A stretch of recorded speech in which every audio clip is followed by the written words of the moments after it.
Right అండి, మరో topic మనం చూద్దాం. ఇది రాహుల్ గాంధీ చేసిన కామెంట్స్ ఇవి. రాహుల్ గాంధీ హర్యానాలో ఓట్ చోరీ గురించి మాట్లాడుతున్నారు. మరోసారి ఈసీపై సంచలన ఆరోపణలు చేశారు.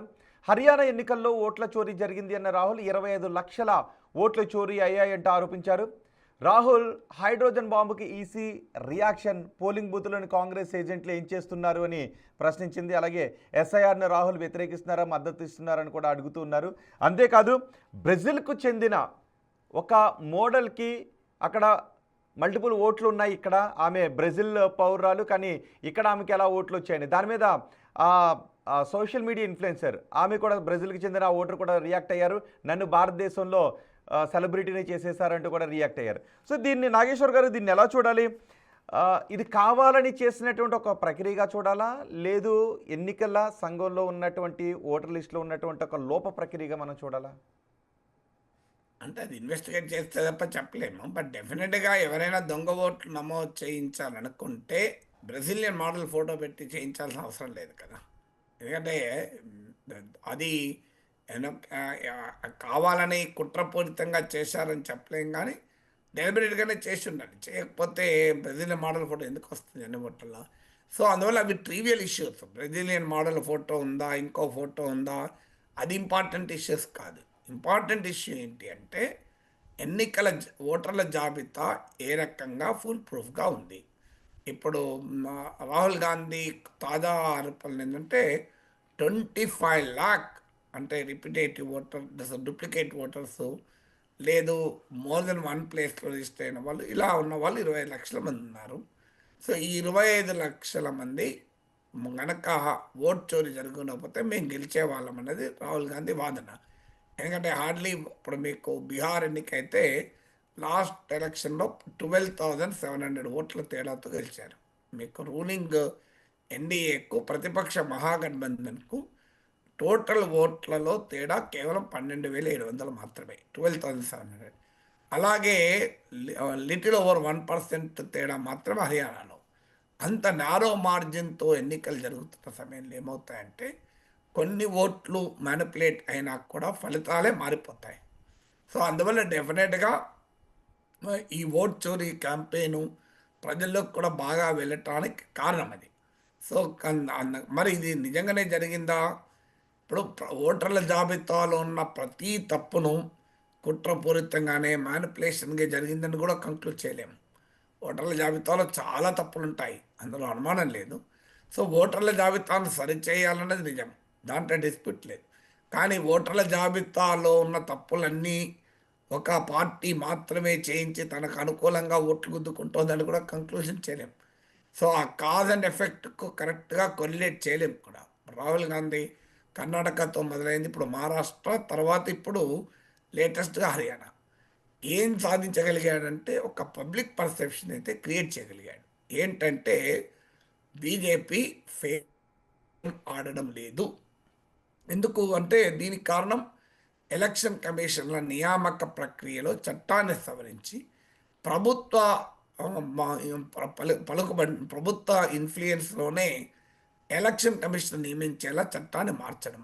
సుప్రీంకోర్టు జడ్జిమెంట్కి భిన్నంగా 2 చీఫ్ ఎలక్టోరల్ ఆఫీసరు ఇస్తున్న రాజకీయపరమైన స్టేట్మెంట్లు, ప్రభుత్వం వైపు నుంచి అధికార పార్టీ నుంచి దబాయింపే తప్ప ఈ తప్పులు జరిగాయి, ఈ తప్పులు ఉన్నాయి, వీటిని సరిచేద్దామనే ఒక ఓనర్షిప్ అకౌంటబిలిటీ లేకుండా ఉండడం. కుట్రపూరితంగా జరిగినా కుట్రపూరితంగా జరగకపోయినా ఓటర్ల జాబితాలో తప్పులైతే సవరించాలి కదా. ఆ సవరించాలి అనేది ఎక్నాలెడ్జ్ అంగీకరించకపోవడం, ఏమంటే మీరు ఓట్ తీసుకొని చేయండి, ఇలా రివర్స్లో దబాయించడం. సో అందువల్ల the political response of election commission అనేది మరింత అనుమానాలకు దారితీస్తుంది. అందువల్ల ఇప్పటికీ ఎలక్టోరల్ లిస్ట్లో ఓటర్ల జాబితాలో అవకతవకలు ఉన్నాయి. వాటిని సరిచేయడానికి ఒక హానెస్ట్ ప్రయత్నం చేయకుండా దేశవ్యాప్తంగా మళ్ళీ స్పెషల్ ఇంటెన్సివ్ రివిజన్ అంటే ఇంకా అనుమానాలు పెరగడానికి కారణమవుతాయి కదా. అంటే ఎస్ఐఆర్ ద్వారా ఆ ప్రక్షాళన జరగదంటారా? ఎస్ఐఆర్ వల్ల ప్రక్షాళన జరిగితే సమస్యనే ఎస్ఐఆర్ వల్ల కదా.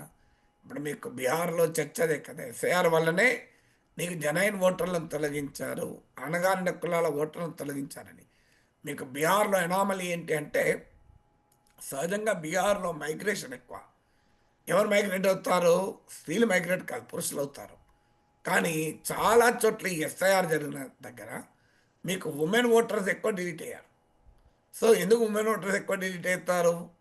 ఈ క్వశ్చన్కి ఆన్సర్ లేదు. సో అందువల్ల మీకు అనామలీస్ క్లియర్గా కనబడుతున్నాయి. ఎస్ఐఆర్ అనేది అవసరమే కాదని ఎవరు అనరు. కానీ రాజకీయ పార్టీలన్నీ కాన్ఫిడెన్స్లోకి తీసుకొని పార్టీలకు అనుమానాలు లేకుండా ఆ ప్రక్రియ జరగాలని కోరుకోవాలి కదా. నాగేశ్వర్ గారు, కాంగ్రెస్ కూడా మొన్నటి వరకు ఈవీఎంలు ట్యాంపరింగ్ అని పెద్ద ఎత్తున ప్రచారం చేశారు. కానీ ఇప్పుడు దాన్ని పక్కన పెట్టి ఇప్పుడు ఓట్ చోరీపైనే పెద్ద ఎత్తున ప్రచారం చేసుకుంటూ వెళ్తున్నారు. ఎలా చూడాలి దాన్ని అసలు? అంటే ఈవీఎంల పైన కాంగ్రెస్ ఒక్కటే కాదు కదా, ఈవెన్ బీజేపీ కూడా ప్రతిపక్షం ఉన్నప్పుడు ఈవీఎంలను వ్యతిరేకించింది. మీకు GVL Narasimha Rao BJP national spokesperson పుస్తకం రాస్తే, అఫ్కోర్స్ ఆయన అప్పుడు బీజేపీలో లేడు, అప్పుడు పుస్తకం రాస్తే దానికి ముందు మాట ఎల్కాదు అని రాశాడు. సో బీజేపీ కూడా వ్యతిరేకించిన సందర్భం ఉంది. 2019లో చంద్రబాబు నాయుడు కూడా వ్యతిరేకించాడు, 2024లో జగన్ వ్యతిరేకించాడు. సో మన దేశంలో ఓడిపోయినప్పుడల్లా ఈవీఎంల మీద పడతారు పార్టీలు. ఇదేం కొత్త కాదు, అన్ని పార్టీలు చేశాయి ఇవన్నీ. సో అందువల్ల ఒక్క కాంగ్రెసే ఈవీఎంల మీద వ్యతిరేకంగా మాట్లాడిందంటే కరెక్ట్ కాదు. ఇక ఈవీఎంల కన్నా కూడా ఓట్ చోరీ అనేది ఒక electoral system, chief election commission కాన్ఫిడెన్స్ను, ఎలక్షన్ కమిషన్ క్రెడిబిలిటీని దెబ్బతీసే విధంగా మోడీ ప్రభుత్వ వైఖరి ఎప్పుడైతే ఉందో ఈ ఓట్ చోరీకి ఎక్కువ ప్రాధాన్యత కలిగింది మీకు. ఎందుకంటే సుప్రీంకోర్టు తీర్పు చెప్పింది. ఎందుకంటే ఒక ఎన్నికల ఫ్రీ అండ్ ఫెయిర్ ఎలక్షన్స్ అనేది ప్రజాస్వామ్యంలో చాలా మౌలికమైంది. అందువల్ల మీరు ఫ్రీ అండ్ ఫెయిర్ ఎలక్షన్స్కి అష్యూర్ చేయాలి అంటే ఎలక్షన్ కమిషన్ నియామకం కూడా ఇండిపెండెంట్ ఆఫ్ ద గవర్నమెంట్ ఉండాలి. అందుకొరకు ప్రైమ్ మినిస్టర్, అపోజిషన్ లీడర్తో పాటు సుప్రీంకోర్టు చీఫ్ జస్టిస్ కూడా ఒక మెంబర్గా ఉండాలి అన్నాడు. దాన్ని మార్చేసి ఒక క్యాబినెట్ మినిస్టర్ రాసుకున్నారు. అంటే ప్రభుత్వ మెజారిటీ ఉన్న కమిటీ ఇవాళ ఎన్నికల కమిషన్ నియమిస్తుంది. ఇక అక్కడే మొదలైంది కదా కాన్ఫిడెన్స్ పోవడం.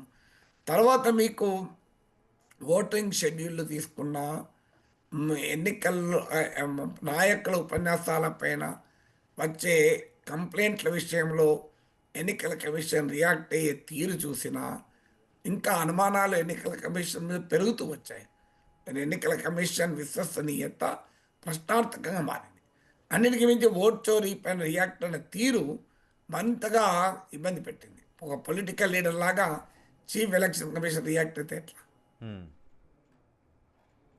రైట్. అంటే ఈ ఓటర్ల జాబితా ప్రక్రియ విషయంలో ఎన్నికల కమిషన్ ఎలాంటి జాగ్రత్తలు తీసుకోవాలి? ఎందుకు ఇది దశాబ్దాలకి ఇలాగే జరుగుతుంది, సంవత్సరాలుగా ప్రతి ఎలక్షన్కి ఇవే రకమైన ఆరోపణలు వస్తుంటుంటాయి, కానీ మార్పు మాత్రం ఎక్కడ వస్తున్న పరిస్థితి కనిపించట్లేదు?